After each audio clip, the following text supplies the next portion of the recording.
Chapter number 5 ની અંદર જે તમે સંતુલન ભણીને આવ્યા છો કે આ કોઈ એક પદાર્થ છે આ સંતુલનમાં ક્યારે કહેવાય, તો જો એ પદાર્થ પર લાગતું પરિણામી બાહ્ય બળ શૂન્ય હોય તો પદાર્થ સંતુલનમાં કહેવાય.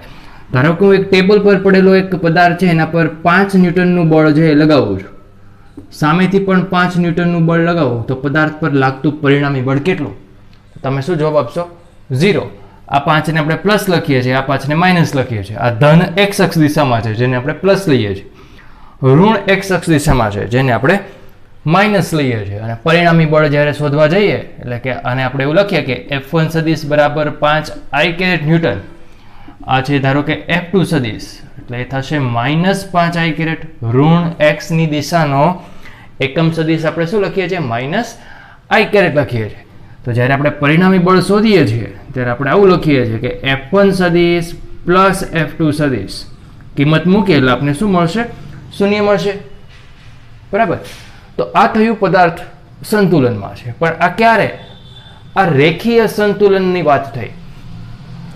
ચાકગતીય સંતુલન ક્યારે કહેવાય? પદાર્થ ચાક ગતિ ન કરતો હોય અથવા તો કરતો હોય તો એના કોણીય ઝડપ છે એમાં કોઈ જ ફેરફાર ન થતો હોય તો, એટલે કે એના પર લાગતું પરિણામી બાહ્ય ટોર્ક છે એ શું હોવું જોઈએ?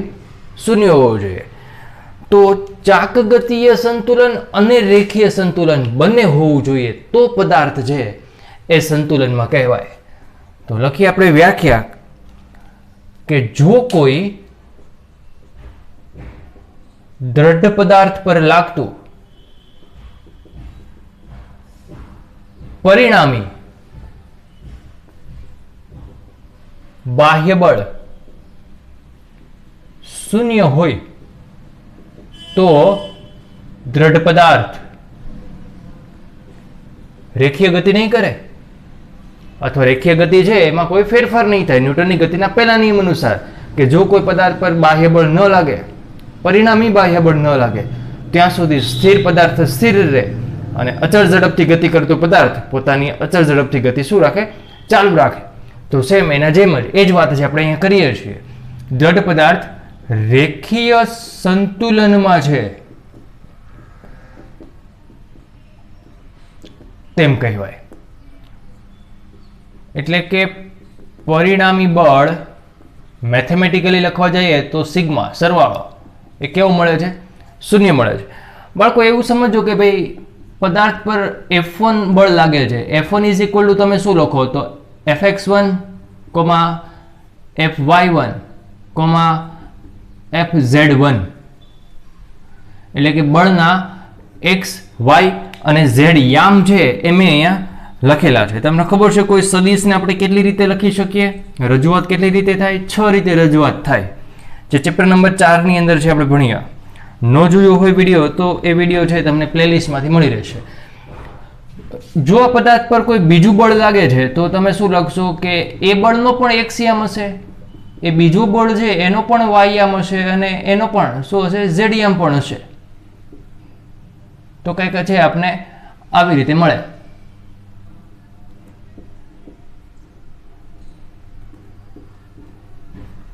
હું તમને એવો પ્રશ્ન પૂછવાનો, પરિણામી બળ શું થાય? તો તમે શું કરો? બળોનો સદિશ સરવાળો કરો. સદિશ સરવાળો કેવી રીતે કરાય? x ની અંદર x યામ ઉમેરાય, y ની અંદર y યામ ઉમેરાય અને z ની અંદર શું ઉમેરાશે? z યામ ઉમેરાશે.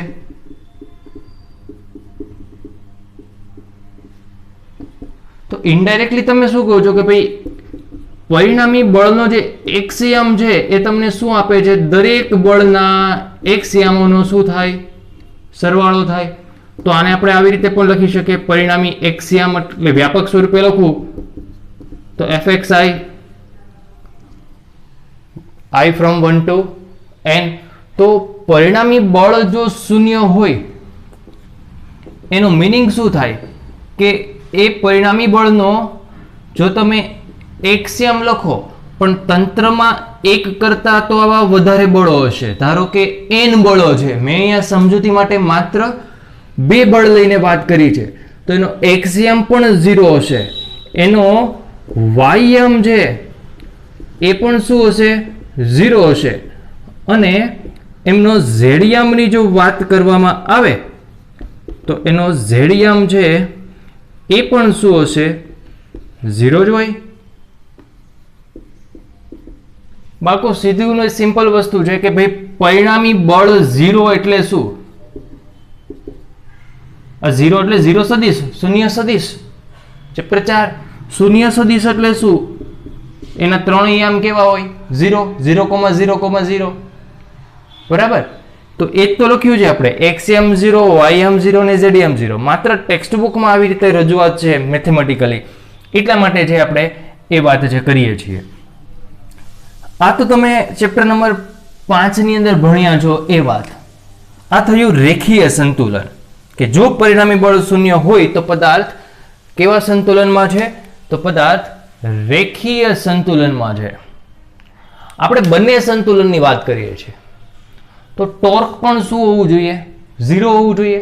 તો સેમ આવી જ વાત છે એ લખી નાખીએ કે જો પરિણામી ટોર્ક, બાહ્ય ટોર્ક 0 હોય તો એની ચાક ગતિ કરતા પદાર્થની કોણીય ઝડપ જે છે એની જ રહેશે, એટલે કે એનો પ્રવેગ કેવો હશે? 0 હશે. જેવી રીતે બળ 0 હોય તો F બરાબર ma પરથી પ્રવેગ કેવો હોય?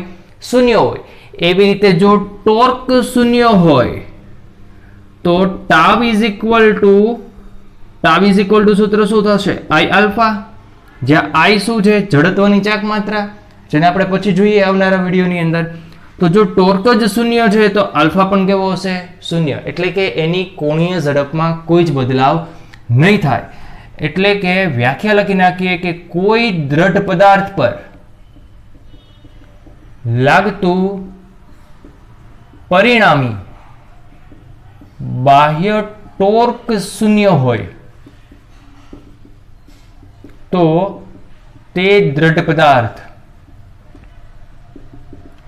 ચાક ગતિય સંતુલનમાં છે તેમ કહેવાય. પરિણામી ટોર્ક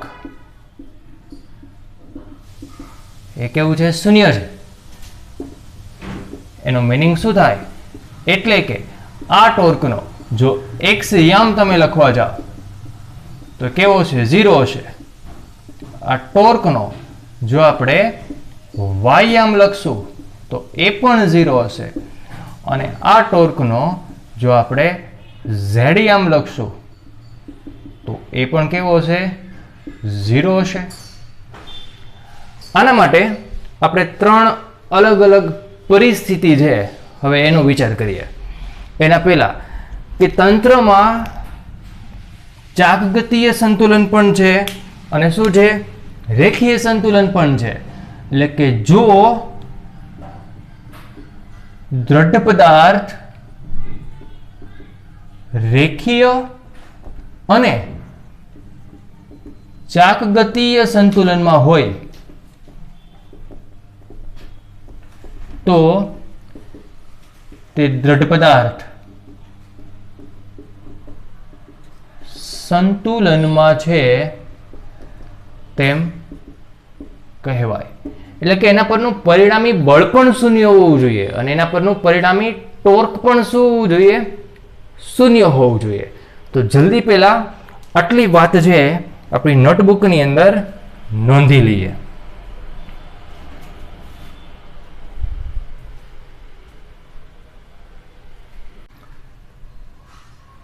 ચાલો બાળકો, દ્રઢ પદાર્થનું સંતુલન સમજવા માટે આપણે 3 અલગ અલગ કિસ્સા છે વિચારવાના છીએ. એમાંની પહેલો કિસ્સો છે એ સમજવા માટે, ધારો કે એક પદાર્થ છે, આ પદાર્થના આ જે મધ્યમાન સ્થાન છે એનું જે મધ્ય બિંદુ છે ત્યાંથી આપણે એને જડી દીધેલું છે, ફિક્સ કરી દીધેલું છે. તો એના પર બળ લાગે તો એ ચાક ગતિ કરી શકે, તો કંઈક આવી રીતે ચાક ગતિ છે એ કરી શકે, એવી ગોઠવણ છે આપણે વિચારીએ છીએ. તો આ રહ્યો એ પદાર્થ. સી જે એ છે એમનું સેન્ટર, બરાબર. એ અને બી એ બે બિંદુઓ છે, બે અંત્ય બિંદુ છેડા એમના. ધારો કે એ પર જે બળ લાગે છે F1 એ કંઈક નીચે લાગે છે, એટલા જ મૂલ્યનું પરંતુ એ જ દિશામાં એક બળ લાગે છે F2, એ પણ નીચે લાગે છે. આ A થી C સુધીનું જે અંતર છે એ છે ધારો કે સ્મોલ a જેટલું, અને C થી B સુધીનું અંતર છે એ પણ કેટલું છે? a જેટલું. તો તંત્ર પર લાગતું પરિણામી બળ કેટલું થશે? અહીંયા F1 પણ ક્યાં છે? નીચે. F2 પણ ક્યાં છે? નીચે. તો તંત્ર પર લાગતું પરિણામી બળ છે એ ક્યાં લાગે છે? નીચે. પરંતુ એ 0 છે? તો તમે કહેશો ના સર એ 0 નથી. કદાચ સમાન મૂલ્યનું ન હોય તો પણ વાંધો નહીં, એ 0 નથી. સેકન્ડ,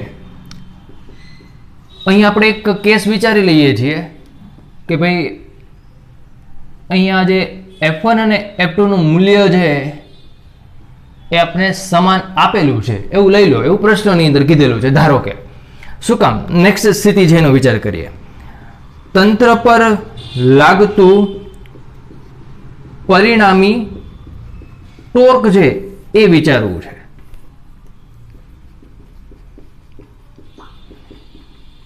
તંત્ર પર લાગતું પરિણામી ટોર્ક. બાળકો, ટોર્કનું સૂત્ર શું મેળવ્યું તમે? જેને બળની ચાક માત્રા કહીએ છીએ એ બળનું મૂલ્ય અને બળની કાર્યરેખાનું સંદર્ભ બિંદુથી લંબ અંતર. આગળનો વિડીયો ન જોયો હોય તો જોઈ લેજો.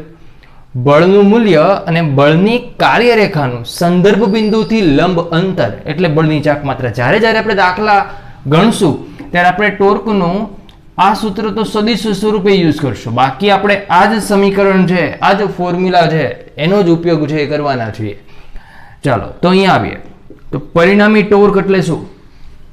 બળનું મૂલ્ય F1. હા, અહીંયા ધ્યાન રાખવું પડશે.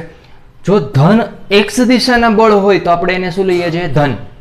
ઋણ x દિશાના બળ હોય તો એને આપણે શું લઈએ છીએ? ઋણ. એવી રીતે તમારે એક ટોર્ક માટે તમારે સંજ્ઞા જે નક્કી કરવી પડશે.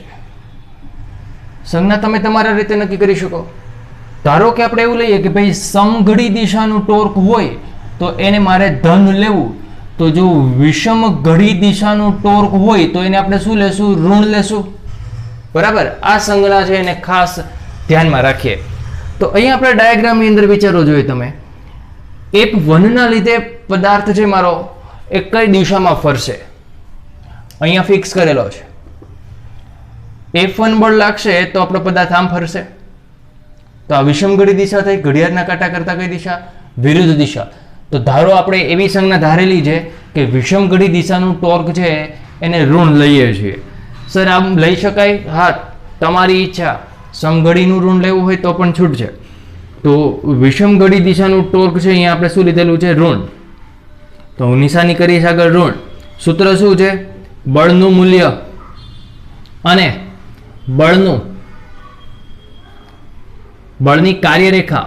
આ છે બળની કાર્યરેખા, એનું સંદર્ભ બિંદુ એ છે C, ત્યાંથી લંબ અંતર છે કેટલું છે? A. પ્લસ શું કામ કર્યું? જોવો જોઈએ. અહીંયા ફિક્સ છે. F2 ક્યાં લાગે છે? નીચે. F2 ના કારણે પદાર્થની ચાક ગતિ કેવી રીતે થશે? સમઘડી દિશામાં. એટલા માટે પ્લસ. સૂત્ર શું છે? બળનું મૂલ્ય. આ શું થઈ? બળની કાર્યરેખા. બળની કાર્યરેખા એનું સંદર્ભ બિંદુથી લંબ અંતર એ કેટલું છે? A. અહીંયા જોજો બંને બળ ક્યાં હતા? નીચે હતા. એરો નહોતો કર્યો પણ બોલેલા નીચે હતા. પરિણામી બળ શું મળ્યું? 0. પરિણામી ટોર્ક શું મળ્યું? 0. કારણ શું? અહીંયા આપણે F1 અને F2 શું આપેલા છે? સમાન આપેલા છે. મૂલ્ય કેવા છે એના? સમાન છે. તો બાળકો અહીંયા જુઓ તો પરિણામી બળ શૂન્ય નથી, પરંતુ પરિણામી ટોર્ક કેવું છે? શૂન્ય છે. એટલા માટે આપેલ પદાર્થ ચાક ગતિય સંતુલનમાં છે, પરંતુ રેખીય સંતુલનમાં છે? તો જવાબ છે ના. રેખીય સંતુલનમાં નથી. આ સંજ્ઞા જે લીધેલી છે એને ખાસ નોંધી રાખીએ આપણી નોટબુકની અંદર. સેકન્ડ કેસ વિચારીએ, બીજી પરિસ્થિતિનો વિચાર કરીએ. આનો આ જ પદાર્થ છે જે સી બિંદુએથી જ જડિત કરેલો છે, એના બે છેડા છે એ અને બી, બરાબર. એક બળ લાગે છે, ધારો કે F1 એ નીચે છે, F2 બળ લાગે છે એ છે ઉપર. અને અહીંયા F1 અને F2 ના મૂલ્યો છે એ આપણે સમાન છે આપેલા છે. આગળના જેમ આપણે પરિણામી બળની જો વાત કરીએ, પરિણામી બળ F ઇઝ ઇક્વલ ટુ, તો F1 ક્યાં છે? નીચે. તો F1 સદિશ શું લખાશે? માઇનસ, ઋણ y દિશા છે જશે એટલા માટે. F2 ક્યાં છે? ઉપર, ધન y દિશા છે જશે એટલા માટે. તો એ પરિણામી બળ કેટલું મળે છે આપણે? શૂન્ય. શું કામ? કે F1 અને F2 ના મૂલ્ય આપણે કેવા આપેલા છે? સમાન આપેલા છે. નેક્સ્ટ જો ટોર્કની વાત કરવામાં આવે, પરિણામી ટોર્ક, જો મેં સદિશ નથી કરેલો, બળની ચાક માત્રા જ લખું છું એટલા માટે સદિશ સ્વરૂપે ટોર્ક જો આપણે બાળકો અહીંયા નથી લખતા, ખાસ સમજો એ વાત. ચાલો આગળ ગણતરીનો છે એ જરાક વિચાર કરીએ. સૂત્ર શું છે? બળનું મૂલ્ય અને બળની કાર્યરેખાનું સંદર્ભ બિંદુથી લંબાંતર. આ અંતર છે એ છે ધારો કે એ, છેડા પરના અંતરો છે કેન્દ્રથી એ છે ધારો કે એ, એટલે કે આ સળીઓ છે એની અથવા તો કોઈ પદાર્થ છે એની કુલ લંબાઈ 2a જેટલી આપેલી છે. અહીંયા આવીએ પાછા. F1 ના લીધે પદાર્થ છે એ કઈ દિશામાં ચાક ગતિ કરશે? આમ રાખવો જોઈએ. F1 ક્યાં છે? નીચે. વિષમઘડી દિશા થયા. વિષમઘડી દિશાનું ટોર્ક કેવું લેવાનું છે આપણે? માઇનસ લેવાનું છે. એની કાર્યરેખાનું સંદર્ભ બિંદુથી લંબાંતર કેટલું છે? એ જેટલું. તો આટલું ટોર્ક થયું. બીજું F2 બળનું મૂલ્ય, બળની કાર્યરેખાનું સંદર્ભ બિંદુથી અંતર એ છે એ જેટલું. એના કારણે પદાર્થ કઈ દિશામાં ગતિ કરશે? F2 ના કારણે આમ, એ પણ વિષમઘડી દિશા જ થઈ. તો વિષમઘડી દિશાનું ટોર્ક કેવું છે? માઇનસ. તો આપણે કુલ ટોર્ક છે કેટલું મળશે? 2 ટાઈમ્સ F1 એ જેટલું. કારણ છે F1 અને F2 કેવા છે? સમાન મૂલ્યના છે. તો અહીંયા પરિણામી ટોર્ક છે એ શૂન્ય નથી થતું. આગળ શું હતું? પરિણામી ટોર્ક શૂન્ય હતું ને બળ શૂન્ય ન હતું. તો અહીંયા પદાર્થ રેખીય સંતુલનમાં છે, પરંતુ ચાકગતીય સંતુલનની અંદર આપણો પદાર્થ નથી. ત્રીજો કેસ છે બાળકો, એનો વિચાર કરીએ. આ જ તંત્ર, આવી જ કંઈક પરિસ્થિતિ, એક સળિયો છે જેનું સેન્ટર એટલે કે એમનું મધ્યમાન સ્થાન છે એને આપણે ફિક્સ કરી દીધેલું છે અહીંયા. એના પર એક બળ F1 આ બાજુ કશેક લાગે છે અને F2 છે એ અહીંયા કશેક લાગે છે. છેડાના અંતર તો હતા એના એ છે, અને અહીં પણ આપણે F1 અને F2 ના મૂલ્ય સમાન જ આપેલા છે. જોવો જોઈએ. પરિણામી બળ લખો તો શું મળશે? F1 ક્યાં છે? નીચે. એટલે આપણે શું લખશું એને? ઋણ y દિશા હોવાથી માઇનસ. F2 ક્યાં છે? ઉપર. ધન y દિશા હોવાથી સંજ્ઞા આપણે શું લખશું એની? પ્લસ. ચેપ્ટર 3 માં લખેલું છે તમે આવું, એક પરિમાણમાં બળ હોય ત્યારે. Plus F2. આના બરાબર શું થશે? 0. શું કામ? કેમ કે F1 અને F2 ના મૂલ્ય કેવા છે? સમાન. દિશા પરસ્પર વિરુદ્ધ. એક બાજુથી 5 ન્યૂટન તો સામેથી પણ 5 ન્યૂટન. ધારો કે પરિણામી બળ કેવું થયું? 0 થયું. હવે રહી વાત પરિણામી ટોર્કની. સૂત્ર શું છે? બેમાંથી એક બળનું મૂલ્ય F1. બળની કાર્યરેખાનું સંદર્ભ બિંદુથી અંતર કેટલું છે? 0. યાદ રાખો, ટોર્ક ક્યારે મળે? જો બળની કાર્યરેખા સંદર્ભ બિંદુમાંથી પસાર ન થતી હોય ત્યારે. ટોર્ક યાદ કરો કે ભાઈ કોઈ એક બિંદુ હતું, O થી એ બિંદુનું સ્થાન સદિશ છે એ R છે. એક બળ લાગે છે F. ટોર્કમાં આપણે ભણી ગયા. આ ખૂણો છે જે થીટા, તો આ ઘટક હતો F cos થીટા અને લંબ ઘટક હતો એ તો F sin થીટા. તો F cos થીટા ના કારણે પદાર્થ ચાક ગતિ નહીં કરે. કેમ કે F cos થીટા છે બળ કઈ બાજુ લાગે છે? એની કાર્યરેખા કેમાંથી પસાર થાય છે? સંદર્ભ બિંદુમાંથી. તો જ્યારે બળની કાર્યરેખા સંદર્ભ બિંદુમાંથી પસાર થાય ત્યારે પદાર્થ ચાક ગતિ કરતો નથી. આવું આપણે આગળ ભણ્યું. સેમ F1 તો ક્યાં લાગે છે? C માં જ. F2 પણ ક્યાં લાગે છે? C બિંદુએ જ. બંનેની કાર્યરેખા જુઓ તમે, C માંથી જ પસાર થશે. એટલે કે બંનેના લંબાંતર તો કેવા છે? 0 જ છે. એટલે કે પરિણામી ટોર્ક કેવું મળ્યું? અહીંયા 0. આગળના કેસ વિચારો. અહીંયા ટોર્ક 0 હતું, બળ 0 નહીં હતું. અહીંયા બળ 0 છે તો ટોર્ક 0 નથી, અને અહીંયા તો બંને જ 0 છે. એટલે કે આ પરિસ્થિતિ છે, આપેલ પરિસ્થિતિમાં દ્રઢ પદાર્થ ચાક ગતિય અને રેખીય સંતુલનમાં છે. એનો મિનિંગ થયો એટલે કે પદાર્થ સંપૂર્ણ